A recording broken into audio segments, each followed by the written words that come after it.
Hello dissenters, my name is Italix and I am here today back in the game Banished, taking care of our town Boulderline as it goes through some new and familiar struggles, both of them. First of all, we're going to try to stem the tide of disease and illness, and of course we're going to stem the tide of famine as well. Food is super low, so that's going to be priority number one. Somehow we've gotten too many people, we have not enough gathering food right now, so we're going to work on that for sure. Second, we're going to make a hospital somewhere around here because more and more people are dying. In fact, someone has died of childbirth. It's terrible. So I would love to see that more common in this game because there's no really good way to help these people bear children, especially if they're uneducated. That should be a penalty, you know, and if there's no hospital, maybe that should be another penalty. So I think it'd be kind of cool to have the hospital and the education affect childbirth, but that's just my opinion. More pressing matters to attend to. New source of food. Well, we don't really have a new source of food. Eventually, we will be able to have some lamb chops. Delicious. But for now, we need to build up the supply of sheep, and we can eventually kill off any ones that go in excess of 9 sheep. So that's going to take a while for sure, but we've already got 4, so making progress on that front. I don't think it would hurt to have another fishing dock. I've already got 2 hunting cabins, which is great, so we can either stand to have another fishing dock or another gatherer's hut. What I like about the fishing dock is that we do not have to have it take up a giant area somewhere randomly in the forest. We could probably use this forest in the future, but for now, like I said, let's just stick to the fishing dock. Important to note, when building another fishing dock, you probably don't want to overlap these because of the circle of the radius that they're going to be fishing from. You don't want to overfish the same spot. I'm guessing that the yield from both will go down as a result. At least that would make sense. I think I want to place this fishing dock on the other side of the river. The reason for this is just to give ourselves another excuse to try to build up some more homes and houses on this little island, and we can also connect this road. If I just build this directly across, okay, I can't. The road's not going to work, so it's okay. We'll just build it right up here. That'll look nice, right on the edge of this little inlet. And then we'll build a road leading out to it because we can. So here's where the road's going to go, and we'll just try to kind of line it up with this as best as we can. Just drag this straight out as far as it will go, and then make a little zigzag for the rest of the duration. So I'm kind of digging the idea of making another bridge. We got more buildings going in on this little island, and instead of making people living on this side walk all the way over to the bridge, we're just going to instead create a second bridge so that they can get across that much easier. In fact, I can even line it up with, I don't know how that road got there, but I have it set to delete. Maybe I don't need to delete it anymore. Let's just drag the bridge straight across this little chasm in the water. It's kind of a nice spot for it to crisscross over. And we can also tell them not to delete. How do I cancel? There we go. Cancel the removal, and then we'll build this road leading up to the bridge. That will be pleasant, and then another patch of dirt road connecting the bridge. That's just going to make travel time a lot smoother in the long run. We're maintaining food slow. Okay, no, we're at 0 now. We were maintaining like 100 food. It's going up ever so slightly and being taken out just as fast, which is why I'm trying to get these fishermen. And we can also take off more of our foresters if we need to for the time being, just to get those extra fish, try to build up a stockpile. And I'm going to go ahead and queue up the hospital because that is going to be our next task. All right, the hospital is going to fit perfectly, I think, so snugly in one of these spots. You would think as if maybe I planned that out ahead of time. I'm not 100% sure. Let's see what the trader is trading. Hide coats, pears, and beef. Even though I'm not really interested in any of this, let's take some beef anyways because we need the food. Like, normally I wouldn't want any food, but in this case I think we're gonna need some. So 200 pears seems good, and let's just take all 83 of his beef. That's gonna cost us 449, so we'll trade our 100 herbs, and we'll just trade a little bit of firewood because we have a bit extra. So let's just see, how much are these worth? We need 49 more, so that's around 13, if I counted correctly. All right, that's a good trade. So let's get those foodstuffs into our stockpile. The trader kind of came around at a nice point when we're low on food and can actually use some of the items that we have for trade out there. And in addition, the fishing dock has been completed, so let's open up the tab in order to get some more fishermen. We have 0 laborers right now, not great, and we have an excess of lumber, but not a huge excess. So let's take off one of the woodcutters and one of the foresters. I know we only have 2 foresters right now. It's crazy, but we need more fishermen very desperately. So that's what we're going to try to get accomplished. While the foodstuffs get taken back, we're going to dismiss the trader. And then hopefully that little extra boost will be enough to hold them over until our new fishermen start taking their fish back to the storage shed. And in addition, the storage barn is so far away, it's really going to diminish the efficiency of this fishing dock, so it's in my interest to make another storage barn somewhere closer by. Things are getting kind of crazy here in Boulder Lion as we're consistently out of food. The health is fluctuating. Emberly, the stonecutter, was crushed by a rock. Okay, people are having accidents. It's Boulder Lion crushed by a rock.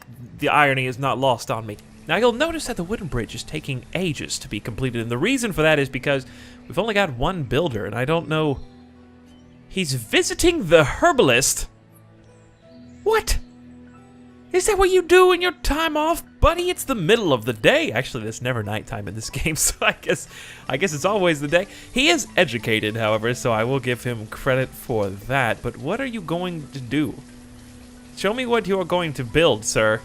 You going to work on this bridge? I'm watching you.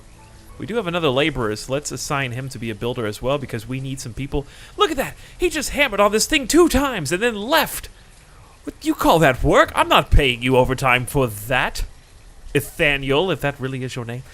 I hope you die an early death, if that is... Okay, I'm sorry. I'm getting a little bit rude. Getting a little bit angry and rude. He had to go work on it from the other side. I guess. It's okay. It'll be fine. He'll finish it in this session. I had complete faith. Now that faith is gone and ruined. Shell is working.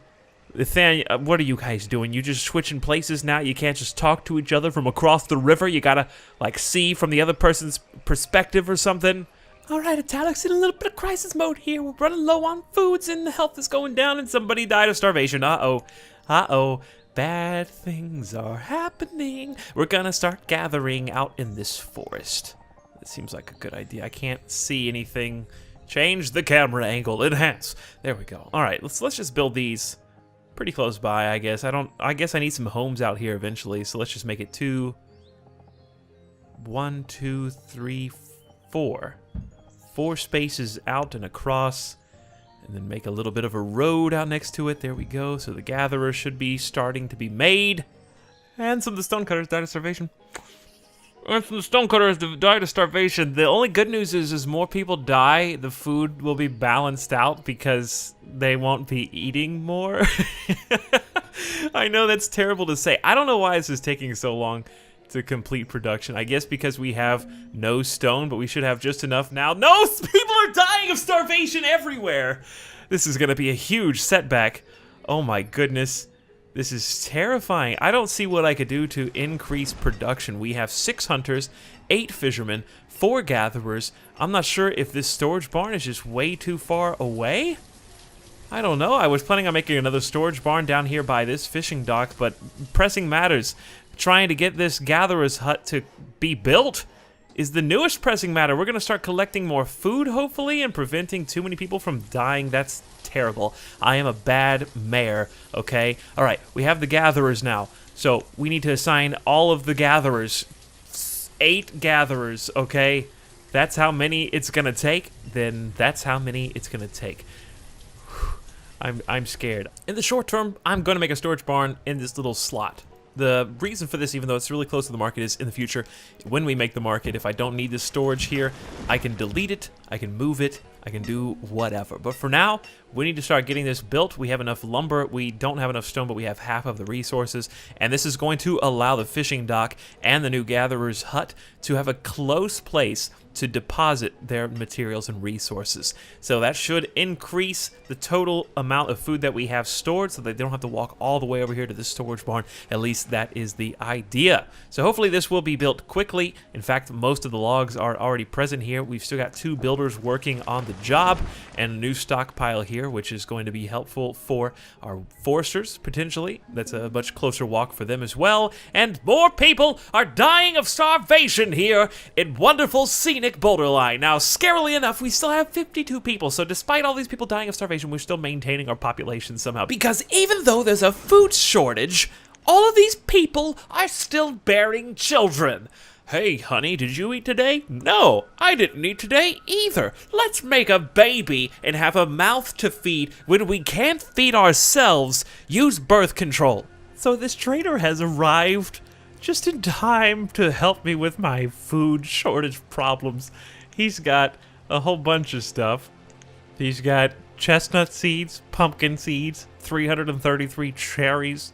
So I think it's obvious right now that we have to have those cherries, even at the expense of these seeds. And I've told my traders, of which I've had to assign a couple back, to start bringing in some tools and some wool. And I've even sent back some firewood, because you'll notice that we have some cold houses out there. So I'm sending 50 firewood back to the supply depot, and we're bringing in some of our wool and iron tools. And if we're lucky, we'll be able to afford some either a pumpkin seed or a chestnut seed. So I don't know, but we'll try. Right now we're going to take 333 cherries because we need food more than anything.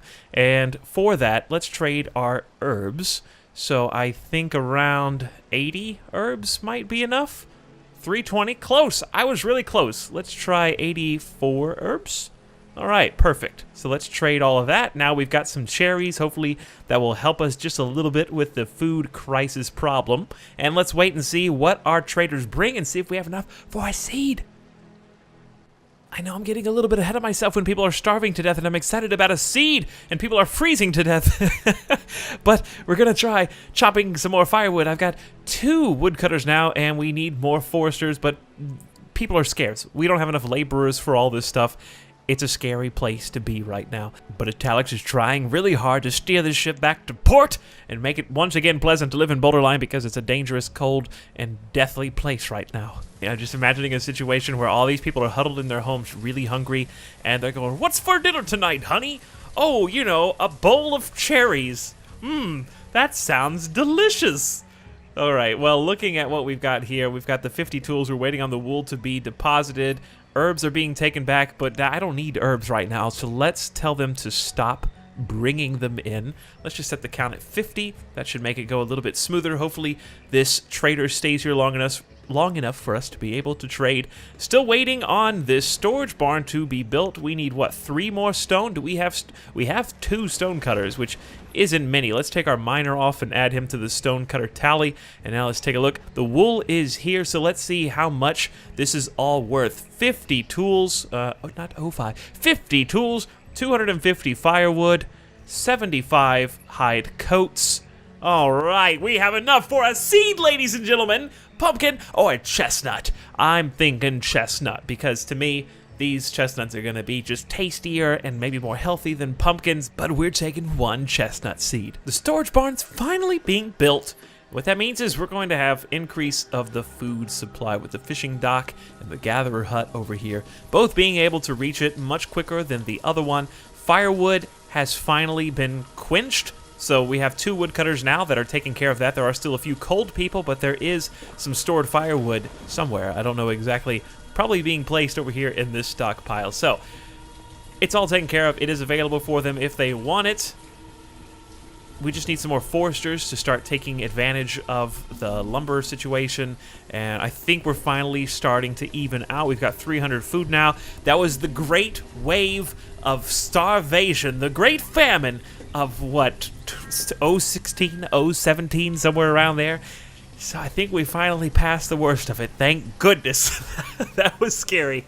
All right, well, things can quickly spiral out of control if you're not careful. So keep that in mind. It's not a walk in the park, as you might expect. I hope you enjoyed this episode of Banished as we conquered the food crisis, narrowly averted disaster in Boulderline. We had a few casualties, but we overcame it, as we always do and hopefully always will. I hope you enjoyed this episode of Banished. If you did and you like what you saw, you can support this series and any video that you enjoy by leaving a like on it. It helps us YouTubers out oh so very much. Be sure to follow me on Twitter if you haven't already, link in the description of this video. Thanks for watching. My name is Italix, and I will see you next time.